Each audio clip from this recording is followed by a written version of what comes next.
દ્વારકા જિલ્લામાં રખડતા શ્વાનનો આતંક જોવા મળ્યો। અહીંયા ભાણવડના જંબુસર ગામે શ્રમિક પરિવારના 3 માસૂમ બાળકો પર હુમલો થયો।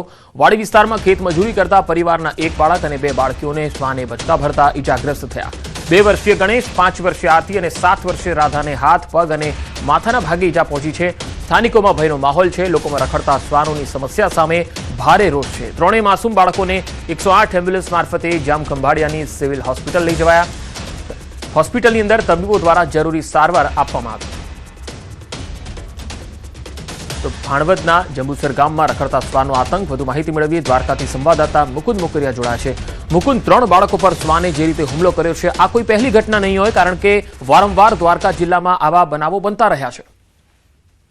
વાત કરવામાં આવે તો દ્વારકા જિલ્લામાં ફરી એક વખત રખડતા શ્વાનનો આતંક આવ્યો છે। શહેરો બાદ હવે ગ્રામ્ય વિસ્તારમાં પણ જે રખડતા શ્વાન છે તેમનો આતંક સામે આવ્યો છે। ભાણવડ તાલુકાનું જે જંબુસર ગામ આવેલું છે, ત્યાં શ્રમિક પરિવાર જે મજૂરી કામ અર્થે આવેલો હતો। આ શ્રમિક પરિવારના જે બાળકો છે તે વાડી વિસ્તારમાં રમતા હતા। તે દરમિયાન અચાનક જ જે શ્વાન છે તેની હુમલો કર્યો હતો અને 3 બાળકોને ગંભીર ઈજાઓ થતા તેમને પ્રથમ ભાણવડની હોસ્પિટલમાં ખસેડવામાં આવ્યા હતા। ત્યારબાદ તેમને વધુ સારવાર માટે જામખંભાળિયાની જે જનરલ હોસ્પિટલ છે, આ જનરલ હોસ્પિટલમાં સારવાર માટે ખસેડવામાં આવતા, જ્યાં તેમને ડોક્ટર દ્વારા જરૂરી સારવાર આપી અને જે છે તે રજા આપવામાં આવી હતી।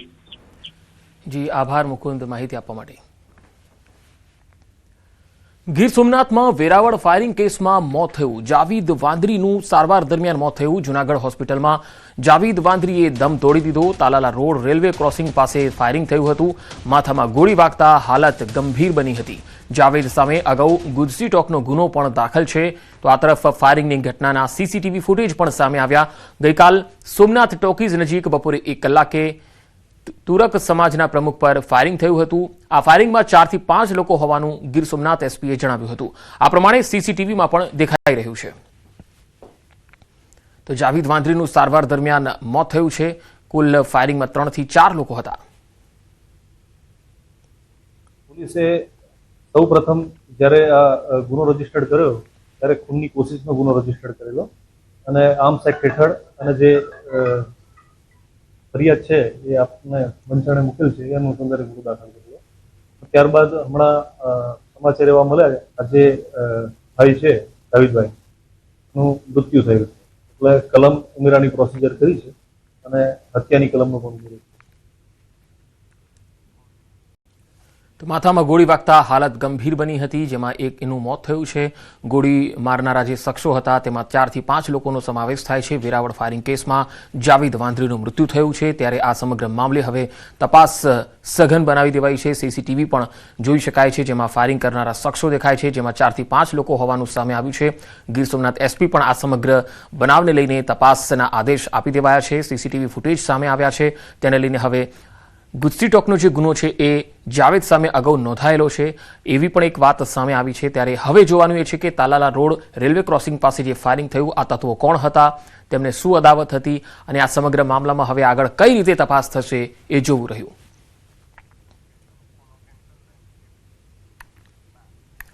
અમદાવાદમાં 12 વર્ષથી ફરાર આરોપી પકડાયો। અહીંયા 12 વર્ષથી પોલીસને આપતો હતો હાથતાળી। 2014માં પેરોલ પર છૂટ્યા બાદ તે ગાયબ હતો। ઘીકાટા મેટ્રો સ્ટેશન પાસેથી ઝડપ્યો આરોપી। હત્યાના કેસમાં આરોપી હેમંત મોદી ફરાર હતો। નામ બદલીને હિન્દી અને ગુજરાતી મૂવીમાં કામ કરતો હતો।